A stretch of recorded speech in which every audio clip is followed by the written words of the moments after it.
to Wonder Women in Action.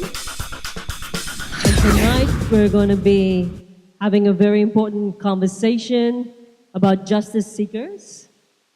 Before we begin that part of the program, I would love to announce the raffle prize winner for the Anti-Violence Project's fundraiser event, Fusion.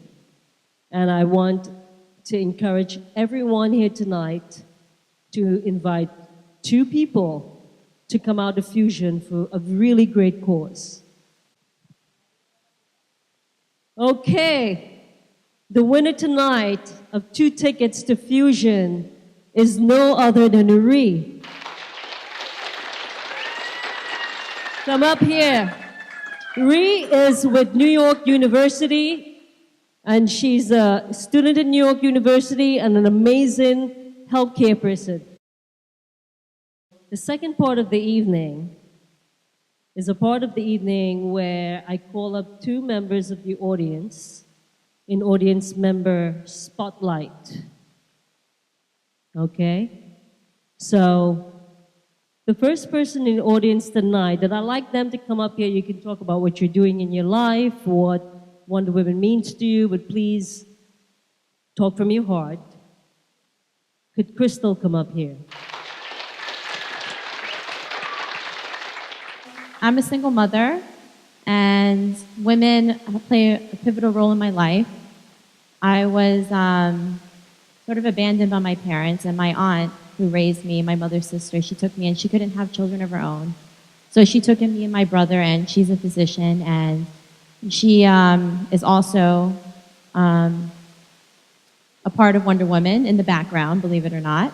Her and Aliya had a great meeting recently, and I'm just very happy to be here to support her, and I really would like to help make this organization international and bring a lot more people, because what she's doing is empowering women, and we really need that. You know, right now it just seems like this world, everybody is all about themselves and they're not about giving. And times are hard, but it doesn't mean that we can't reach out and help each other and be an inspiration to each other. So I'm very proud to be here, and I look forward to getting to know all of you and networking, and thank you, Aliya, for bringing us all together. I really appreciate it. Thank you.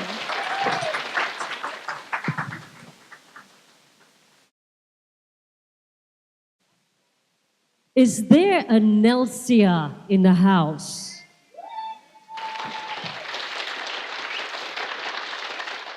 For me, what Wonder Woman has always meant is my grandmother, who is no longer here, but was definitely a source of great strength in my life. I am from the Caribbean, and my grandmother was one of the many people who left the islands to come to America to fulfill her goal and dreams of taking care of her family and whatever else she had in mind, I don't know.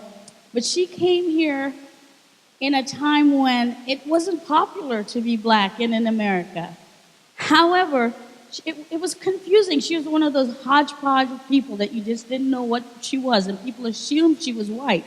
Actually, she migrated here from, she came in through St. Croix and then through Puerto Rico, and no one asked her in customs for any ID because here was this black woman with, you know, long brown straight hair and a complexion that if you saw her you would think she assumed she was white, but if she had opened her mouth and spoke, they would have known, listen, this is an island woman. And she proceeded to raise her family and take care of all of us on a maid salary. And she told me she chose to clean hotel rooms because there was no way that she was ever going to deny who she was. She was a black woman. She was going to represent black women. It didn't matter what the complexion of her skin looked like. And she proceeded to buy 3 houses, a lot of land, bought a home here in Bed-Stuy, and on a maid salary. So for me, she always, you know, she instilled in me that there wasn't anything you couldn't do. I work construction. I rehab homes. Don't call me. I'm just kidding. When you do this stuff, every friend you have says, I don't have a contractor. You have to come to my house. But it really led me to a place of knowing that I could do whatever I wanted to do. And as long as I took great pride in what I did and stood for what I believed in, that I could do anything. So I'm excited about being here because anything that empowers women and people in general to be greater, empower our men to appreciate the women in their life, I think is an awesome thing. So I thank you for what you're doing, and I wish you all the success in the future and that we bring other people out to support this cause.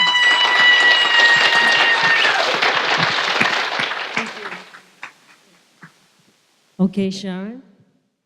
It is my pleasure, really, really, really, really. It is so my pleasure to have you here this evening in my living room. This living room is gorgeous. Like, I don't Isn't have to it? share like this anywhere in my house. So comfy, you know? So I'm really excited to have you here, and I think one of the best ways to get to know you better is for you to share whatever you would like to share, a little background about yourself.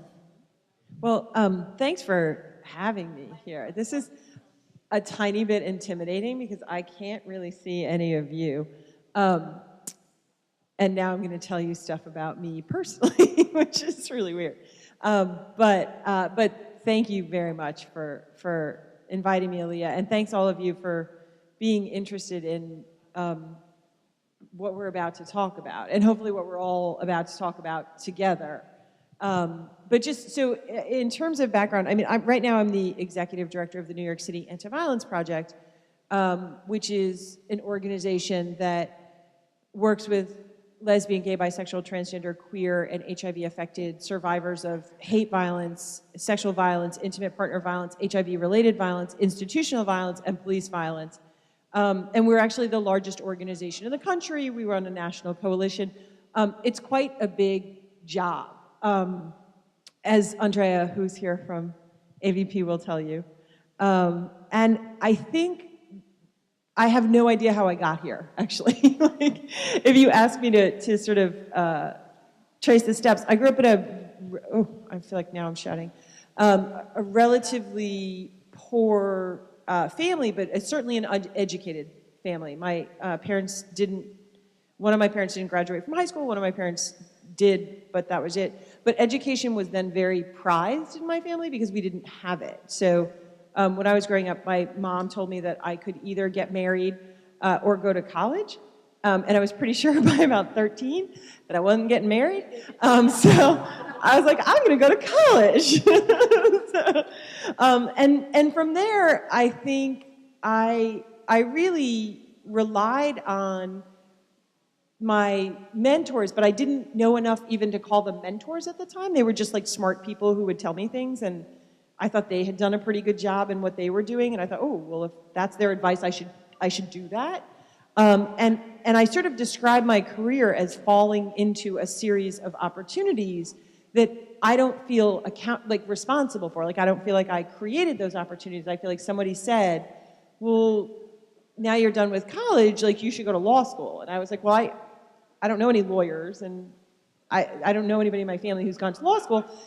And my friend literally was like, this is the test you take, and this is how you study for the test that you take, and then this is the way you apply for law school. And I then did that, right? And so one thing sort of led to another, but it was really about seeing opportunity, and even sometimes being too dumb to recognize it as opportunity, but being smart enough to recognize it as better than the situation I was in, right? Like, that person is smarter than I am, so I'm gonna go there, even if I wasn't quite sure where there was or where it was going to land me, if that makes any sense. And, you know, so many decades later, here I am, you know?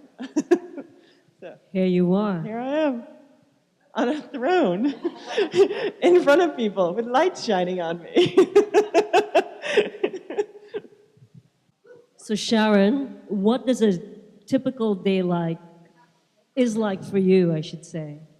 I mean, I think there is no typical day at AVP, in part because we're a rapid response organization, right? So if violence happens in the city, if violence happens in the country, it's our job to respond to it. So I can tell you what I did today, which is not typical, but it's not atypical. What did I do today? I woke up really early and started answering emails. I probably spend about 4 or 5 hours a day answering emails. I then went to a city council hearing on a city council initiative that would prohibit the NYPD and the district attorney's offices from introducing condoms as evidence of prostitution, because of course condoms are not evidence of prostitution.